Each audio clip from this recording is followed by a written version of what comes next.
एकात्मक प्रतिलोम का योगफल शून्य होता है। ये कह रहे हैं इसमें सत्य और असत्य करना है। अगर सही है तो सत्य लिखेंगे, टी लिख सकते हैं, उसको इंग्लिश में ट्रू कहते हैं और अंग्रेजी में ट्रू फॉल्स कहते हैं। ट्रू मतलब सही और फॉल्स मतलब असत्य, गलत। ठीक है, तो अगर सही है तो सत्य लिखेंगे या टी लिख सकते हैं, अगर गलत है तो फॉल्स अर्थात यह लिखा जा सकता है। ठीक है, यहाँ किसी पूर्णांक का योगफल शून्य होता है। जैसे मान लो कोई भी पूर्णांक होगा, 7 है, 7 हमने कहा था योगात्मक प्रतिलोम क्या होता है, ठीक उसका उल्टा। अगर +7 है उसका योगात्मक प्रतिलोम क्या हो जाएगा, -7। ठीक है, अगर धन 8 है उसका योगात्मक प्रतिलोम क्या हो जाएगा, -8। अगर -8 है तो उसका योगात्मक प्रतिलोम क्या हो जाएगा, +8। समझ में आया? तो यहाँ पर 7 का योगात्मक प्रतिलोम +7 का योगात्मक प्रतिलोम -7 होगा।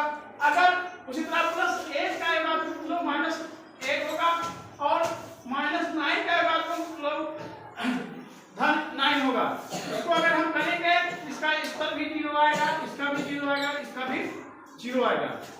अर्थात ये सही कह रहा है, किसी पूर्णांक तथा इसके योगात्मक प्रतिलोम का योगफल शून्य होता है, सत्य है। क्या है? सत्य। सत्य। समझ में आया? अगला है शून्य ऋण पूर्णांक है। क्या है? शून्य। शून्य कहता है कि क्या वो शून्य जो है ऋण पूर्णांक है।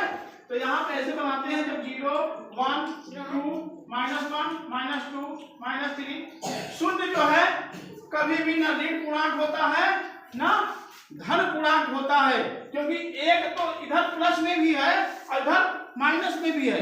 दो भी इधर प्लस में है, इधर माइनस में है, लेकिन शून्य जो है क्या है, ना धन होता है ना ऋण होता है। वो बीच में है, वो न धनात्मक होता है ना ऋणात्मक होता है। इसीलिए ये गलत कह रहे हैं, कह रहे हैं शून्य ऋण पूर्णांक है। नहीं, असत्य। शून्य ना धन होता है ना ऋण होता है।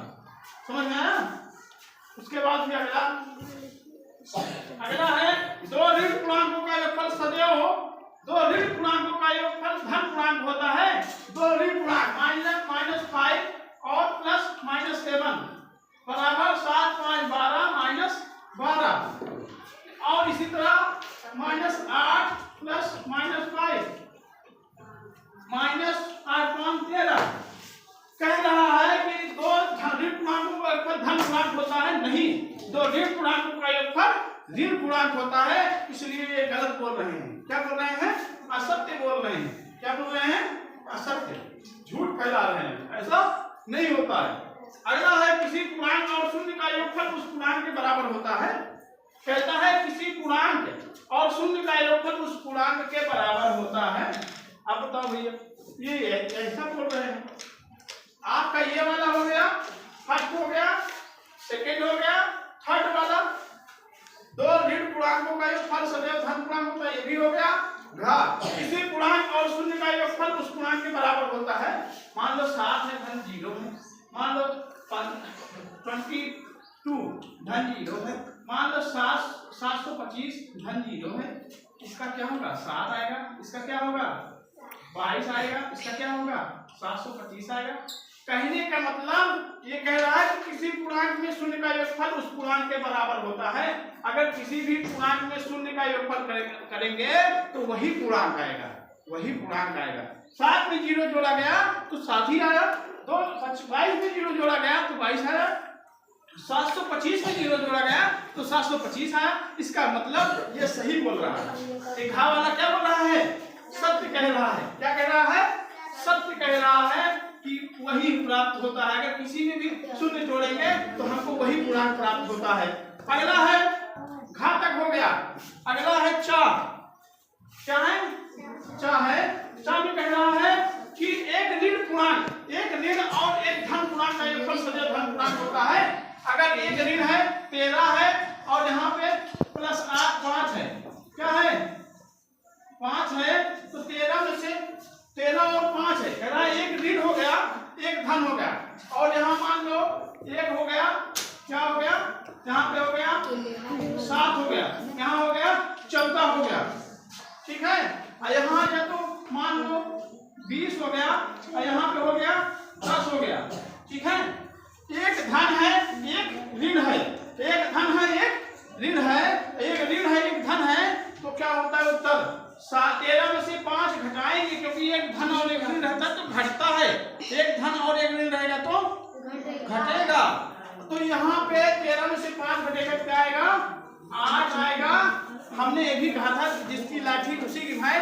मतलब जो बड़ा होगा वही बाहुबली है।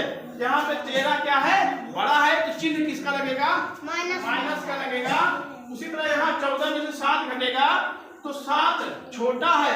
अब देखो यहाँ पे यहाँ आएगा 7, अब एक बड़ा है तो इसका चिन्ह लगेगा प्लस वाला चिन्ह कभी कभी क्या होता है, चाहे लगाओ चाहे ना लगाओ तब भी वो माना जाता है।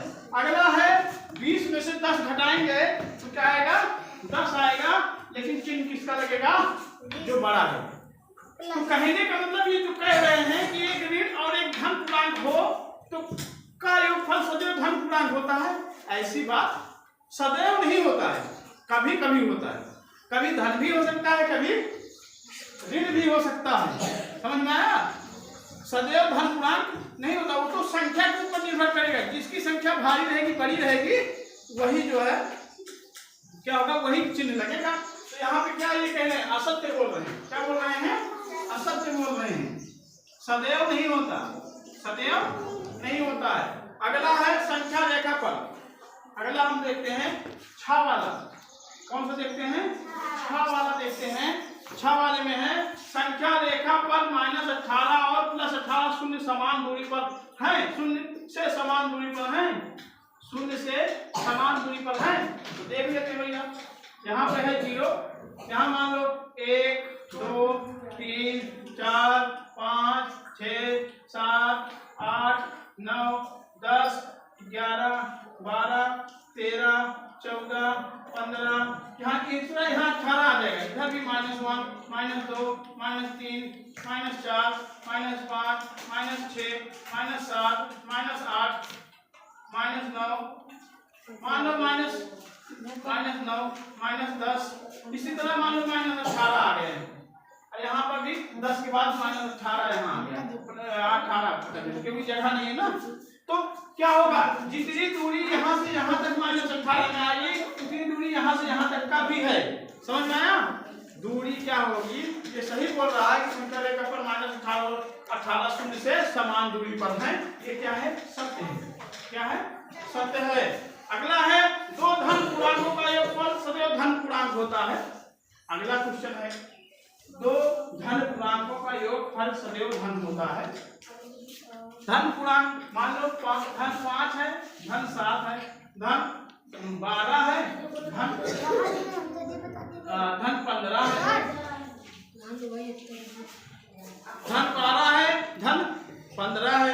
अब यहाँ देख रहे हैं 7 और 12, 5 को जोड़ेंगे तो क्या आएगा, 7 5 12, और यहाँ पर 5 और 2 7 1 1 2 27। तो यहाँ पर क्या हुआ, इसका भी धन है तो धन धन धन आएगा, धन धन धन आएगा।